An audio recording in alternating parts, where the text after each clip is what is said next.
Hi hello అండి, నేను మీ Shweta. Welcome to my YouTube channel అమ్మాయి గారి వంటలు. Today recipe is Muslim style chicken dum biryani. చూడగానే నోరూరుతుంది కదండి. మరెందుకు ఆలస్యం, let us start the recipe. ముందుగా ఒక బౌల్లో 3/4 kg చికెన్ని 2 times వాటర్తో వాష్ చేసుకోవాలి. చివరిగా నిమ్మరసం వేసి వాష్ చేసుకోవడం వలన నీచు వాసన అనేది పోతుంది. ఒక మిక్సీ జార్లో 7 నుండి 8 పచ్చిమిర్చి, కొత్తిమీర వేసి ఫైన్ పేస్ట్లా గ్రైండ్ చేసుకోవాలి.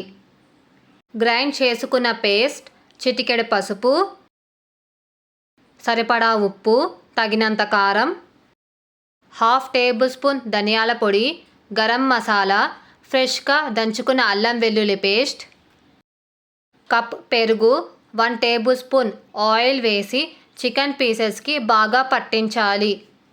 చికెన్ లెగ్ పీసెస్ని బాగా మ్యాగ్నేట్ చేసుకొని 1/2 hour ఫ్రీజర్లో పెట్టాలి. చికెన్ లెగ్ పీసెస్ని 1/2 hour ఫ్రీజర్లో పెట్టడం వలన చికెన్ అనేది జ్యూసీగా టెండర్గా ఉంటుంది.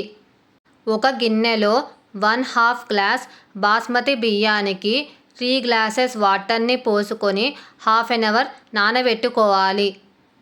ఒక నాన్స్టిక్ కడాయిలో 1 tablespoon ఆయిల్, గీ వేయాలి. అది హీట్ అయ్యాక హోల్ గరం మసాలా వేసి ఫ్రై చేసుకోవాలి.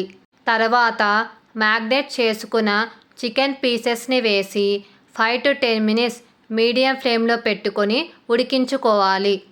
నెక్స్ట్ లిడ్ ఓపెన్ చేసి చూస్తే చికెన్లో వాటర్ ఊడుతాయి. అప్పుడు బ్రౌన్ ఆనియన్స్ వేసి లో ఫ్లేమ్లో పెట్టుకొని చికెన్ని 5 minutes ఉడికించుకోవాలి. చికెన్ 80 to 90% కుక్ అయితే చాలు, దించేసుకోవాలి.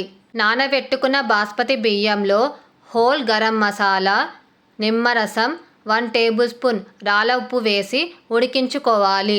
ఇక్కడ నేను చూపించిన విధానంలో బాస్మతి బియ్యం 70% కుక్ అయితే చాలు. చిల్లులు గరిటెతో వేరే బౌల్లోకి లేయర్స్గా ట్రాన్స్ఫర్ చేసుకోవాలి. దాని మీద సాఫ్రాన్ కలర్, 80 to 90% కుక్ చేసుకున్న చికెన్ పీసెస్ని వేసి మరో లేయర్ బాస్మతి బియ్యాన్ని వేసి సాఫ్రాన్ ఫుడ్ కలర్ని వేసి బ్రౌన్ ఆనియన్స్ని చల్లుకొని 1/2 glass గంజి వాటర్ని పోసి ప్లేట్ మూసి 15 minutes దమ్ పెట్టుకోవాలి. తర్వాత మూత తెరిచి గరిటెతో చెక్ చేసుకోవాలి. అంతే, ఎంతో రుచికరమైన Muslim style chicken dum biryani ready. Chicken dum బిర్యానీని వేరే ప్లేట్లోకి సర్వ్ చేసుకోవాలి. ఈ రెసిపీ మీకు నచ్చితే ఒక లైక్ చేయండి. మీ లైక్ నాకు బూస్టప్ని ఇస్తుంది. అలాగే మీ ఫ్రెండ్స్కి, రిలేటివ్స్కి షేర్ చేసి మరిన్ని వీడియోస్ కోసం ఛానల్ని సబ్స్క్రైబ్ చేసుకొని ఫీడ్బ్యాక్ రూపంలో నాకు కమెంట్ చేయండి.